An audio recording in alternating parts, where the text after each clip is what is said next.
네, 안녕하십니까. 2021년 12월 15일 마감 시황 내드리겠습니다. 자, 시장은 전반적으로 오늘 강보합권으로 마무리가 되었네요. 네, 지수가 2989포인트, 코스닥은 1003포인트, 거의 변동성이 없었습니다. 지금 일본 시장도 그렇고 원달러 환율, 국제유가 어느 정도 가격이 횡보하는 그런 흐름이네요, 전체적으로. 그 와중에 이제 주시장이 계속 변동의 굉장히 작은 폭으로 소폭으로 움직임을 주고 있습니다. 좀 답답하고 좀 정체된 느낌이 드는 것 같네요. 터널 속에 들어갔는데 차까지 막히는 그런 답답함이 느껴지는 것 같습니다. 터널이 언제 끝나는지 정확하게 알 수도 없는데 그렇죠? 조금 답답합니다. 전반적으로 답답한 그 답답함이 제가 이제 그러면 주시장만 그런가 보니까 거래소 시장, 비트코인 시장도 지금 많이 조정을 받았습니다. 그렇죠? 네, 급등한 이후에 지금 많이 떨어져 있고요. 네, 그리고 이더리움도 마찬가지. 코인 시장, 암호화폐 시장도 지지부진. 거기다 더불어서 오늘은 이제 부동산 얘기를 좀 했습니다. 부동산 시장도 어떻죠? 조금 지지부진, 거래 절벽 비슷합니다. 내용이 비슷하죠. 네, 거래 절벽. 서울 아파트 11년만 거래량 순위 3위로 밀렸다. 11년 만에. 서울이 거래가 1위여야 되는데 제일 땅도 넓고 아파트도 많고 하는데 3위로 밀렸다는 거죠. 어디가 1위였을까요? 1위는 경기도네요. 경기도 약간 외곽 지역이 경남이 뭐 맞네요. 네, 특이하네요. 네. 지난해 8만 건 대비 3만 건, 와 거의 반토막 났네요. 거래 절벽. 이제 또 한편으로는 이거 부동산값 올라서 제일 좋은 거는 이 부동산 중개업자들 아닌가. 근데 이렇게 거래가 줄어들면 중개업자들도 많이 힘들겠네요. 그렇죠? 그리고 지금 또 이제 여러 가지 공부를 하면서 이제 사피엔스 책을 또 읽고 있는데 우리 인류에 대해서도 또 공부를 좀 하고 있습니다. 그러니까 주식만 공부를 해서는 절대 되지 않습니다. 네.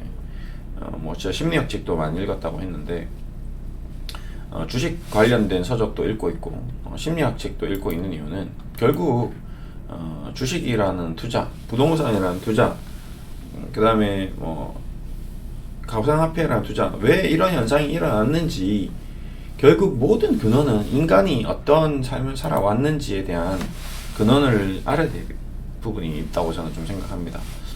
그래서 심리학 책을 또 읽었고 그리고 지금 읽고 있는 사피엔스라는 책도 우리 인류가 왜 지금 이렇게 집을 짓고 살고 있고 쌀과 밀을 주식으로 먹고 살고 과거에 유목생활, 채집생활을 하다가 정착생활을 하고 왜 부동산에 대해서 이렇게 집착을 하고 있는지 이런 것들도 결국에는 우리 인류의 어떤 역사의 과정에 다 녹아 있는 것 같더라고요. 부동산이 얼마나 우리 인간에게 DNA 속에 중요한지에 대해서 이 따뜻한 보금자리라는 곳이 얼마나 중요했는지 과거에 뭐 정말 5천년 뭐 만 년 전에 인류가 어떻게 살았는지 그 무서움, 추위와 공포, 동물들의 어떤 집단 생활, 왜 우리가 지금 정치에 대해서 이렇게 비판적인 시각을 가지게 됐는지, 정치 지도자들에 대해서 뭐 그다음에 이런 바이러스, 코로나 같은 바이러스에 대한 어떤 공포심, 이게 너무나도 지금 극단적으로 공포심을 느끼는 이유도 다 과거의 그런 어떤 우리가 가졌던 공포심에 대한 어떤 DNA 속에 남아있는 본능인 거죠. 그런 것들을 공부하면서 주식시장도 마찬가지입니다. 지금도 이런 가상시장, 주식시장, 부동산 시장이 어떤 이런 투기적인 흐름이 나오는 것도 그런 게 또 욕심에 의해서 뭔가 또 집착스럽게 어떤 부를 추구하는 그런 현상들, 그런 것들, 모든 것들이 다 연결되어 있구나라는 거를 느끼고 있는 거죠. 그래서 그런 것들을 계속 공부하고 있습니다. 이것도 뭐야? 지금 니어 프로토콜이라는 이 코인은 지금 상장되고 나서 74%가 알아가네요. 자, 이게 무섭습니다. 그러니까 무섭죠. 재밌고 무섭기도 합니다. 예, 투자자들은 무서운 거고 보는 사람들은 신기할 뿐입니다. 어쨌든 다양한 공부를 좀 하자라는 게 좀 취지고, 이제 좀 셀트리온 얘기를 좀 오랜만에 또 이제 다양한 얘기를 했으니까 그 다양함을 공부한 다음에 또 셀트리온을 새롭게 또 한번 보겠습니다. 지난 주말 이후로 이제 코멘터리를 안 했는데 오늘 다시, 자, 맨날 똑같은 얘기를 하면 지겨우니까 새로운 얘기를 또 계속 만들어내야 되니까요. 자, 오늘 셀트리온은 또 어떻게 끝이 났는지 한번 보겠습니다. 자, 우선은 뭐 장중에 변동성이 좀 있었습니다. 좀 움직임이 좀 가벼운데, 괜찮은데 뭐지? 하고 딱 보니까 일단 첫 번째 JP 모건에서 외국인 순매수가 조금 유입됐습니다. 보셨죠? 보시는 분들이 있었을 겁니다. JP 모건 셀트리온 공매도 주체 아닌가? 그렇게 생각 많이 하시는데, 일단 JP 모건 쪽에서는 셀트리온에 대해서 리포트도 별로 좋게 안 내보내고 있고, 항상 급락하는 날 보면 여기 매도 창구에 JP 모건이 떡하니 자리를 잡고 있었습니다. 다들 아시겠죠? 오늘 근데 JP 모건이 이렇게 떡하니 매수 창구에 나왔다. 그래서 우선 첫 번째, 숏 커버링이 좀 들어온 게 아닌가, 첫 번째 그런 생각을 가지고 있습니다. 그냥 단순히 외국인 순매수로 그냥 신규 매수가 들어왔느냐, 아니면 공매도 쳤던 것들을 사서 갚기 위해서 하느냐, 뭐 이거는 모르죠. 알 수 없죠. 걔네들이 사서 갚으려고 사는 건지 그냥 사는 건지, 사서 안 갚을 수도 있는 거고요, 사서 갚을 수도 있는 거고, 그건 걔네들 마음이에요. 그걸 공시하지 않습니다. 그렇죠? 우선은 그래서 알 수 없다. 그 다음에 공매도, 그러면 숏커버링을 하면서 아니면 그냥 매수를 하면서 같이 공매도도 동시에 치면서 했는지 한번 보겠습니다. 자, 25,000주 셀트리온 오늘 순매수가 25,000주 들어왔는데 25,000주 공매도 나왔네요. 근데 이거 밀면서 했는지 업싱룰 예외는 아니었네요. 그러니까 뭐 이거를 매수를 하면서 또 이쪽이 JP 모건인지 25,000주가 JP 모건인지는 알 수 있는 길이 없습니다. 그 다음에 셀트리온 헬스케어는 또 계속 또 비슷하게 들어왔네요. JP 모건 쪽 들어온 수량과 비슷하지만 역시 JP 모건인지는 알 수 없습니다. 공매도 거래랑 비슷하네요. 외국인. 자, 그다음에 전체적으로 셀트리온 외국인 순매수, 셀트리온 헬스케어 외국인 순매수 기간. 일단 그래도 순매수 측면에서는 셀트리온 헬스케어도 이틀 연속 외국인 기관이 동반으로 좀 들어오면서 그래도 급락하는 모습은 아니었습니다. 기술적으로도 차트도 좀 어느 정도 이제 가격 조정 이후에 뭔가 좀 약간 고개를 자꾸 들려고 하는데 올라오다 밀리는 그런 모습이네요. 올라오다 밀리는. 근데 올라왔는데 공매도를 때려서 밀어내는 모습은 아닌 것 같고, 그냥 좀 약간 힘에 붙이는, 그리고 힘이 붙이고 있으니 빨리 같이 손절을 합시다 라고 좀 약간 유혹하는 느낌? 이런 느낌이 좀 드는 것 같습니다. 무엇이 맞는지는 정답지는 없습니다. 제 생각이 맞는지 제 생각이 틀린지, 제가 패를 포커 예를 들어서 뭐 카드 고스톱 치는데 상대방의 패를 다 볼 수는 없습니다. 근데 이제 하도 많이 이제 하다 보니까 저 친구랑 칠 때 보니까 저 친구가 좋은 카드를 지었을 때는 자꾸 물을 마시네. 특징이 이제 반복이 나오는 거죠. 이제 한 10시간 둘이서 계속 포커 치고 한 1년을 같이 치다 보니까 제가 좋은 카드를 지면 말을 많이 하네. 제가 좋은 카드를 갖고 있을 때는 자꾸 주위를 두리번거리네. 뭐 이런 식으로 이상한 특징들이 나올 수도 있는 거죠. 예, 그런 것처럼 주식을 오래 하다 보니 회사는 좋은데 주가가 이렇게 윗꼬리를 달면서 뭔가 올라오지 못하고 자꾸 밀리는 모습을 보였을 때는 나중에 이런 윗꼬리들을 달고 돌파하는 모습들이 좀 많았었다. 자꾸 회사와 상관없이 주가가 의도적으로 밀리는 모습을 보였을 때는 그 의도적으로 미는 힘이 강하다라는 것은 반대로 역설적으로 이 주식의 가격을 끌어올릴 때는 또 그 아이들의 힘이 강하게 분출되어서 굉장히 좋은 퍼포먼스를 보였던 적이 많았다. 대표적인 예로 이제 그 바이오주 중에 HLB 쪽이 그랬었다. 그 다음에 뭐 그 외에 많은 기업들도 그런 모습들을 많이 보였습니다. 그래서 저는 뭐 크게 걱정은 안 하고 있고 크게 신경은 안 쓰고 있는데 그렇다고 매일같이 똑같은 얘기를 할 수는 없으니까 한 번씩 계속 이렇게 뭐 특이한 사항이 있는지 없는지 좀 점검을 하고 있습니다. 그래서 오늘은 쇼커버링이 좀 들어왔다라고 표현하기에는 좀 어려울 것 같네요. 그냥 그래서 결론적으로는 그렇다고 뭔가 어떤 적극적인 어떤 매수의 힘이 나왔다라고도 보기 힘들 것 같습니다. 여전히 세력들은 계속 지지부진하게 끌고 가고 시간 조정, 기간 조정을 주면서 개인들의 물량을 조금씩 털고 있는 것 같다가 저의 오늘도 결론입니다.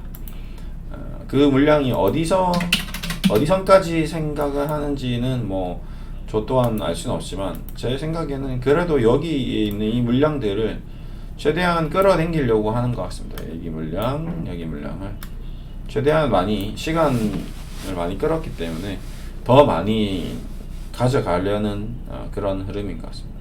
더 지치게 하고 더 힘들게 하고 더 힘들게 해서 여기 있는 물량도 그냥 이제 아닌 것 같다. 셀트리온은 더 이상 희망이 없어 보임을 자꾸 보여주는 것 같습니다. 이렇게 지금 확진자 수도 많고 레키노랑도 많고 다 많은데 주가는 안 움직일 거야. 계속 부정적인 내용물을 전파하는 것 같습니다.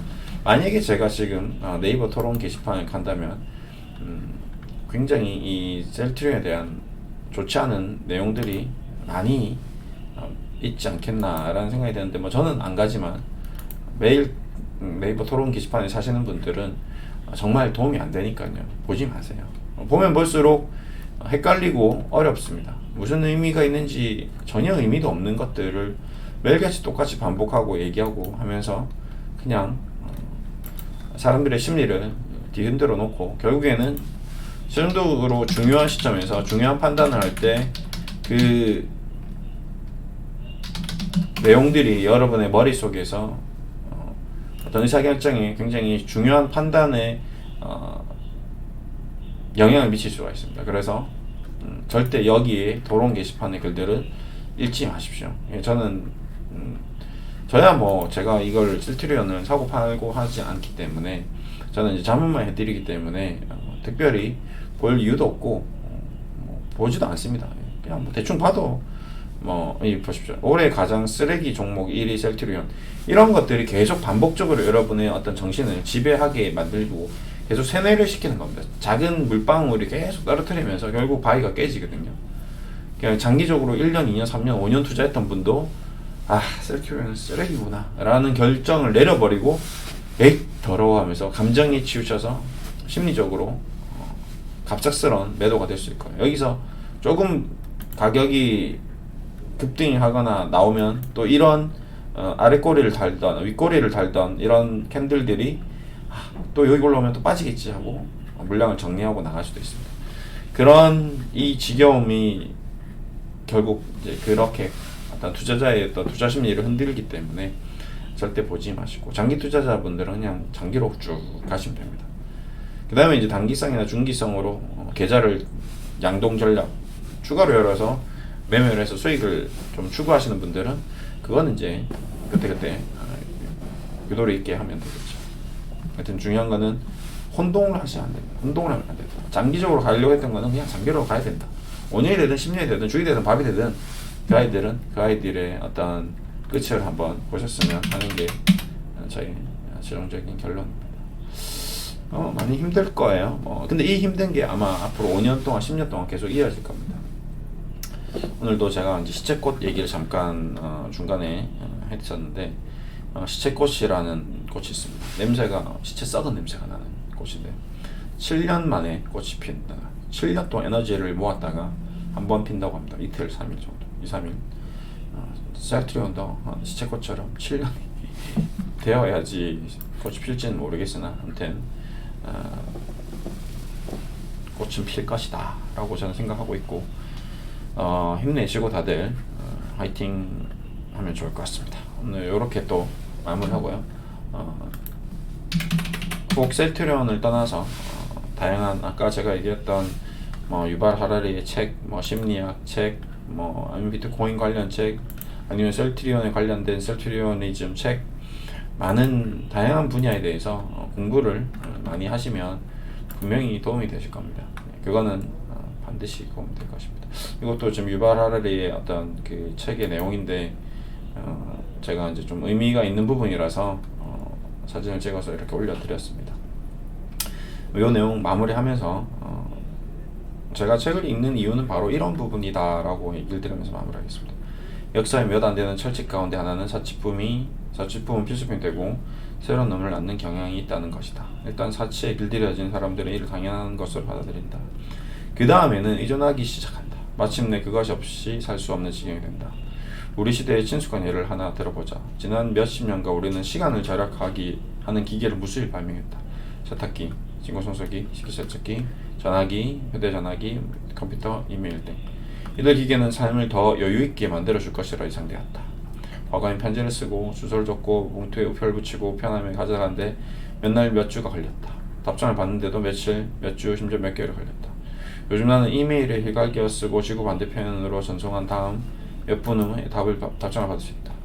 과거의 수고와 시간을 절약했다. 하지만 내가 좀 더 느긋한 삶을 살고 있는가? 네. 이 질문에 대한 생각을 저는 하는 거죠. 그래, 내가 지금 차도 있고, 세탁기도 있고, 전화기도 있고, 한데 정말 여유 있는 느긋한 삶을 살고 있는가라고 생각했을 때는 오히려 없었을 때 더 느긋하고 더 여유가 있지 않았나라는 생각을 합니다. 결국 이런 것들이 우리의 어떤 삶을 어떻게 했다? 네. 오히려 더 어떻게 했다? 네. 이렇게 이 사람의 생각은, 그래서 이 사람의 유발 하라리의 생각은 어떻게 했다? 실은 인생이 돌아가는 속도를 과거보다 10배 빠르게 만들었다. 오히려 여유있고 느긋하게 된 게 아니라 실로 더 바빠 죽겠어 라는 얘기를 하는 세상으로 바뀌었다라는 거죠. 더 빨리 지금 인터넷도 더 빨리, 다운로드도 더 빨리, 그 다운로드를 더 빨리 하기 위해서 삼성전자 연구원은 잠을 못 자는 거죠. 이렇게 우리가 예상치 못했던 일들이 일어났다. 이런 책을 읽으면서 이러한 생각을 하면서 그래, 우리가 다시 또 여유를 좀 찾아야 되겠구나. 지금 주식도 마찬가지. 과거에는 주식이 어떻게 거래됐나요? 그렇죠? 종이로 거래되고, 옛날에는 호가창도 불러주고 칠판에 적기도 했었고, 그 다음에 이제 컴퓨터로 거래했었던 시절도 있었고, 전화로 거래했던 시절도 있었고. 근데 지금은 이 모바일 폰, 스마트폰으로 거래하다 보니까 굳이 안 팔아도 되는데 눈앞에 보이니 손으로 바로 배도가 가능하니, 그 팔았을 때 그게 정말 현명한 판단이었나 올바른 판단이었냐고 물었을 때 그렇지 않을 수도 있다는 겁니다. 네. 그래요. 무엇이 맞는지 틀린지는 정답은 없습니다.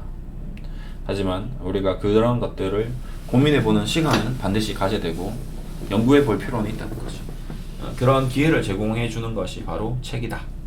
그래서 어떠한 책이든 상관없으니 꼭 독서를 조금이라도, 이 한 페이지라도 읽고 생각하는 시간을 가졌으면 하는 바람으로 마무리하겠습니다. 감사합니다.